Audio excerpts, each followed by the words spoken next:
Gak mungkin kamu menyembah Bapa. Apa kata Yesus? Barang siapa menghormati anak, dia menghormati Bapa. Bagaimana caranya menghormati anak? Dengan menyembahnya. Barang siapa menghormati anak, ia menghormati Bapa. Roma 10 ayat 9-13. Sebab jika kamu mengaku dengan mulutmu bahwa Yesus adalah Tuhan, dan percaya dalam hatimu bahwa Allah telah membangkitkan Dia dari antara orang mati, maka kamu akan diselamatkan. Karena dengan hati orang percaya dan dibenarkan, dan dengan mulut orang mengaku dan diselamatkan.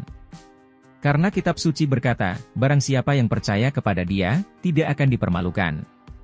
Sebab tidak ada perbedaan antara orang Yahudi dan orang Yunani.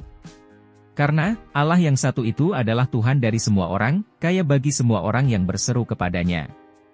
Sebab, barang siapa yang berseru kepada nama Tuhan, akan diselamatkan.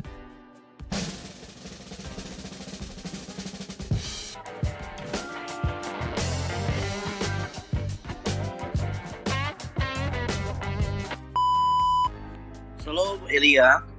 Ya, shalom. Silakan Pak. Halo Elia, coba tolong jelaskan kepada kita, karena banyak pertanyaan tentang siapa Yesus gitu. Kita tahu bahwa Dia adalah manusia dan sekaligus Tuhan Allah yang menjadi manusia. Nah, kita baru saja melewati masa-masa Pekan Suci, baik itu Jumat Agung dan Paskah, yang ingin saya coba Elia terangkan dan berikan pencerahan pada kita. Bagaimana konsep Tuhan yang mati, Tuhan yang tersalib. Apakah Tuhan itu bisa mati?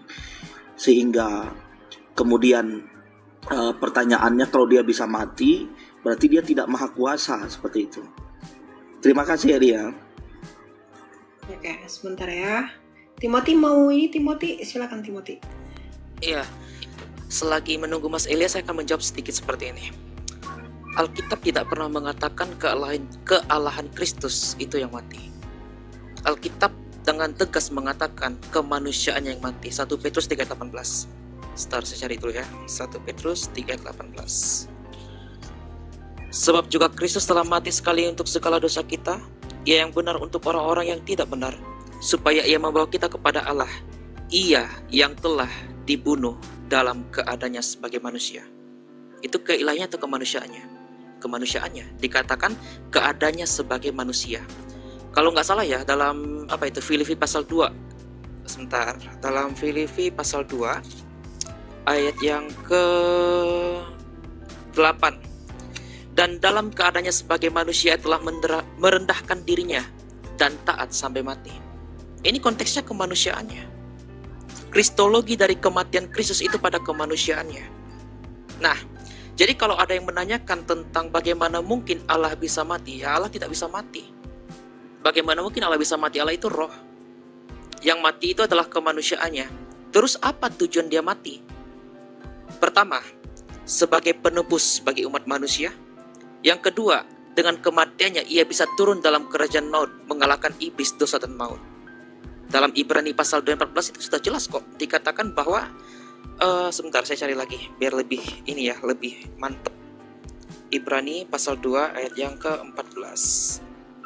Karena anak-anak itu adalah anak-anak dari darah dan daging, maka Ia, maksudnya Yesus, juga menjadi sama dengan mereka, kita yang adalah manusia, dan mendapat bagian dalam keadaan mereka, supaya oleh kematiannya Ia dapat memusnahkan dia, yaitu iblis, yang berkuasa atas maut.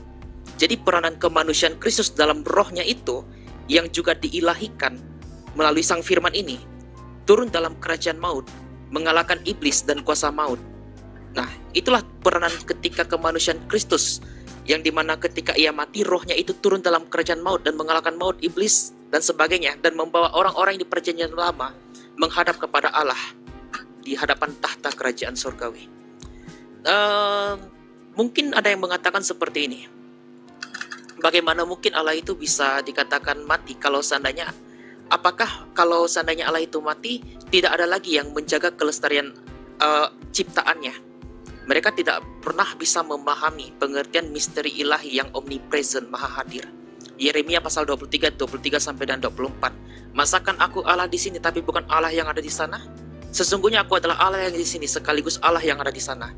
Dan Yesus mengatakan hampir mirip seperti Allah sendiri. Matius 18 ayat 20. Sebab di mana 2-3 orang berkumpul dalam namaku, di situ aku ada di tengah-tengah mereka. Kalau ini mengacu kepada kemanusiaannya, ini mustahil. Padahal kemanusiaan terbatas.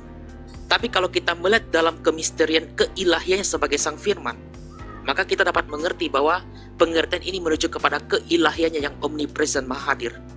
Jadi kalau seandainya dikatakan ketika Allah itu mati, ya kemanusiaannya yang mati. Nah, apakah ketika firman itu menjadi manusia, berarti bukan Tritunggal lagi dong? Hanya ada Dwi Tunggal. Ini juga pemikiran yang memahami metafisika dan matematika. Karena apa? Karena Santo Ignatius pernah mengatakan, firman yang telah menjadi manusia, firman itu juga pada waktu yang sama menggerakkan alam semesta. Artinya apa? Firman itu omnipresent seperti Allah Bapa dan Roh Kudus. Firman ada bersama dengan Bapa, dan firman itu ada bersama dalam Kristus, yang dimana Kristus itu telah memerdekakan kita dari kuasa iblis, dosa dan maut. Jadi seperti itu, Pak. Kalau seandainya yang menanyakan apakah Allah mau mati, ya bilang aja kemanusiaannya, bukan keilahiannya. Silakan Mas Elia. Oke. Saya mungkin mau jelaskan dulu ya Pak, siapa itu Yesus itu dan kematiannya itu berbicara tentang apa? Ya, begini. Itu kita mulai dari teologi dulu, bahwa kita harus mengetahui apa itu Allah Tritunggal. Allah Tritunggal, ya. Sebentar, mana ini tulisan? Oke. Ya. Allah Tritunggal atau Allah Trinitas. Allah Tritunggal atau Allah Trinitas, kita lihat dulu arti Trinitas ini apa. Trinitas ini berasal dari dua akar kata, yaitu tri dan unitas. Tri itu artinya tiga, unitas itu artinya keesaan. Jadi Allah Trinitas itu adalah penjabaran mengenai keesaan Allah. Jadi kalau ada umat-umat lain yang berkata bahwa Allahmu tiga karena Trinitas, mereka gagal paham. Karena Trinitas itu tidak berbicara tentang berapa Allah, tapi Trinitas itu berbicara tentang seperti apa dan bagaimana Allah yang esa itu. Ya, jadi Trinitas ini sama sekali tidak berhubungan dengan jumlah-jumlah Tuhan seperti yang sering dituduhkan iman sebelah. Tapi Trinitas itu berbicara dan berurusan tentang penjelasan bagaimana Allah kita yang satu itu. Nah, Allah kita yang esa, Allah yang esa itu diberi nama perjanjian yaitu Yod He Vav, berasal dari nama Ibrani Ehye Asher Ehye, yang dalam bahasa Yunani disebut Ego Eimi. Ya, Yod He Vav ini artinya aku yang ada adalah aku yang ada, aku ada adalah aku ada. Jadi Yod He Vav ini artinya adalah kekekalan. Jadi Allah yang esa itu disebut Yod He Vav, gelarnya atau nama perjanjiannya. Nah, Allah yang esa itu adalah Sang Bapa. Ya, kenapa disebut Sang Bapa? Ya, Sang Bapa ini artinya dia itu adalah sang sumber. Dia itu tidak terhampiri dan dia itu tidak imanen, artinya transenden, memenuhi segala ruang dan waktu. Seperti yang dikatakan Timothy tadi, dia bisa hadir dimanapun. Itulah Sang Bapa. Ingat ya, dia ini tidak kelihatan. Makanya ketika Filipus bertanya kepada Yesus, tunjukkanlah kepada kami Bapa itu. Apa kata Yesus? Kamu melihat aku, maka kamu telah melihat Bapa. Nah, Sang Bapa, Allah yang esa, yang tidak kelihatan dan tidak terhampiri ini, di dalam dirinya dia memiliki firman. Yang oleh firman ini dia menjadikan segala sesuatu. Yohanes 1 ayat 3. Tidak ada satupun yang dijadikan tanpa dia, tanpa siapa, tanpa firman. Makanya di dalam perjanjian lama dikatakan apa? Berfirmanlah Allah, maka jadilah terang. Berfirman itu adalah kata kerja, kata bendanya adalah firman. Berarti dia menggunakan firmannya untuk menjadikan terang. Sama seperti ketika Anda bersepeda, maka kata bendanya adalah sepeda. Ketika kamu bersepeda, kamu menggunakan sepedamu. Dan ketika Allah Sang Bapa itu berfirman, dia menggunakan firmannya menjadikan segala sesuatu. Firmannya ini adalah akal budinya, ilmu. Makanya firman ini dalam bahasa Yunani adalah logos. Dari kata Yunani logos dalam bahasa Inggris diserap menjadi logic. Dalam bahasa Indonesia disebut dengan logika. Maka teologi itu dari dua akar kata Yunani, theos dan logos. Theos itu artinya adalah Allah, logos artinya ilmu. Jadi theos logos itu adalah ilmu tentang Allah. Maka firman atau logos itu adalah ilmunya Bapa. Yang oleh firman ini Bapa menjadikan segala sesuatu dengan berfirman. Dan firman ini di dalam diri Bapa. Nah, Sang Bapa Allah yang esa ini, selain dia memiliki roh, memiliki firman, dia juga memiliki roh. Yang oleh roh ini dia menghidupi segala sesuatu, menghembuskan, mencengkrami semesta. Ayub 33 ayat 4. Jadi Sang Bapa yang adalah Allah yang esa, yang di dalam dirinya berdiam firman-Nya atau akal budinya, yang disebut juga sebagai anaknya, dan juga di dalam dirinya ada roh yang oleh roh itu menghidupkan. Bapa, Anak atau Firman dan Roh Kudus, itulah Trinitas. Jadi Trinitas itu tidak berurusan dengan jumlah Tuhan, tapi Trinitas itu berurusan dengan bagaimana Allah kita yang satu itu. Kita mengenal Dia, bagaimana? Itu dijelaskan Trinitas. Ya. Nah, lalu dalam Yohanes 1 ayat 14 dikatakan firman itu menjadi manusia. Firman ini yang menjadi manusia. Dan disebut namanya Yesus. Arti nama Yesus itu dari dua kata Ibrani, Yehoshua. Arti nama Yehoshua adalah Yod-He-Vav, Yasha. Yasha itu artinya Yod-He-Vav, ini Yod-He-Vav. Yang kekal, yang merujuk kepada Bapa, Firman dan Rohnya, itu menyelamatkan. Yasha itu menyelamatkan. Artinya keselamatan yang datang dari Sang Yod-He-Vav, yaitu Bapa, Firman dan Roh Kudus, itu dieksekusi di dalam pribadi Yesus. Jadi arti nama Yesus adalah Allah menyelamatkan, Tuhan menyelamatkan. Dan ketika firman itu menjadi manusia, maka di dalam satu pribadi manusia, yaitu Yesus ini yang kita kenal sebagai Yesus, di dalam dirinya ada dua kodrat. Dia adalah Allah karena dia adalah firman Allah. Yohanes 1 ayat 1. Pada mulanya adalah firman, firman itu bersama-sama dengan Allah dan firman itu adalah Allah.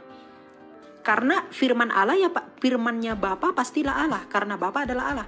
Sama seperti Bapak. Pikiran Bapa pastilah manusia, karena tubuh Bapa manusia. Roh Bapa pastilah manusia.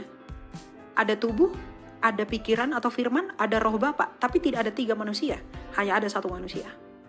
Karena Allah ini adalah hakikat. Ya. Nah, kemudian ketika dia menjadi manusia, dia mati. Tadi Timothy mengatakan dia mati dalam keadaannya sebagai manusia.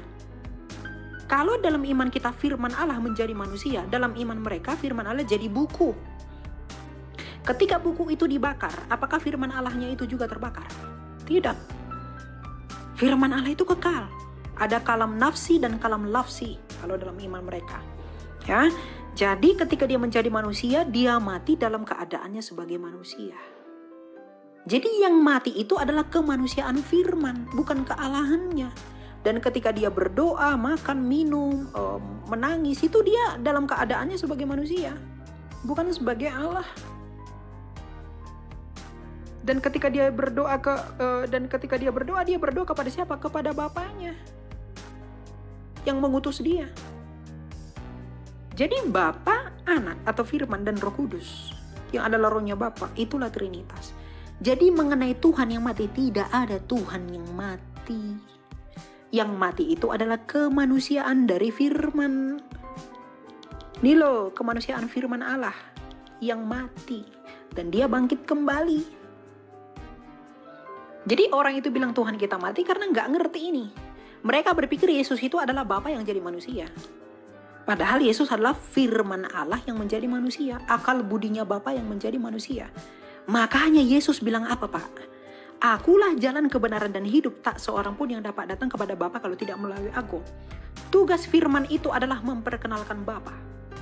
Firman itu adalah alatnya Bapa untuk menyatakan dirinya yang tidak kelihatan itu. Jadi Bapa yang tidak kelihatan ini, itu dikenal dunia, itu melalui firman-Nya yang menjadi manusia. Jadi kalau ada orang mengaku menyembah Bapa, tapi tidak mengenal Kristus, tidak percaya kepada Yesus yang adalah firman yang menjadi manusia, itu mustahil. Karena bagaimana mungkin kamu mengenal Bapa, tapi kamu tidak mengenal Yesus yang adalah firman Bapa yang menyatakan Bapa yang tidak kelihatan. Makanya Yesus berkata, aku tidak seorang pun yang dapat datang kepada Bapa kalau tidak melalui aku. Kolose 1 ayat 15. Bahwa Yesus ini adalah gambaran Sang Bapa yang tidak kelihatan. Jadi Yesus ini adalah pernyataan Bapa yang tidak kelihatan. Makanya ketika Filipus berkata, kamu melihat aku, kamu melihat Bapa.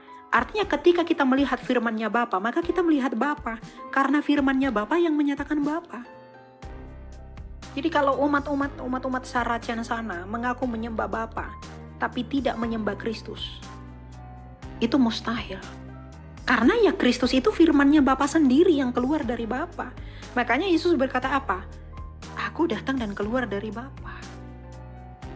Gak mungkin kamu menyembah Bapa. Apa kata Yesus? Barang siapa menghormati anak, dia menghormati Bapa. Bagaimana caranya menghormati anak? Dengan menyembahnya. Barang siapa menghormati anak, ia menghormati Bapa.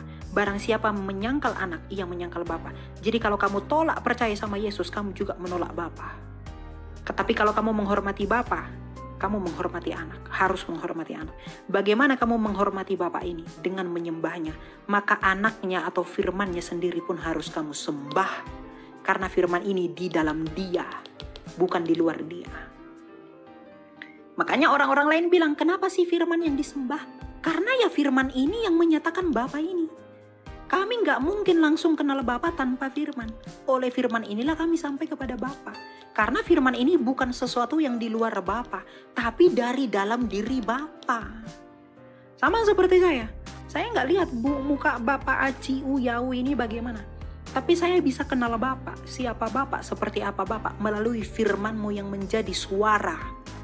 Akal budimu menjadi suara di telinga saya. Maka saya bisa kenal kamu. Maka kita bisa mengenal Allah yang tidak kelihatan melalui firman-Nya jadi manusia. Saya nggak mungkin bisa kenal kamu kalau saya tidak pernah mendengarkan firman-Mu. Demikian juga kita tidak mungkin bisa mengenal Bapa kalau kita tidak pernah mendengarkan firman yang menjadi manusia itu. Ini nggak arti mereka. Jadi ya nggak ada Tuhan mati, Pak.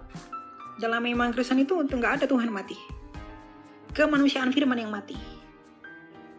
Gitu ya.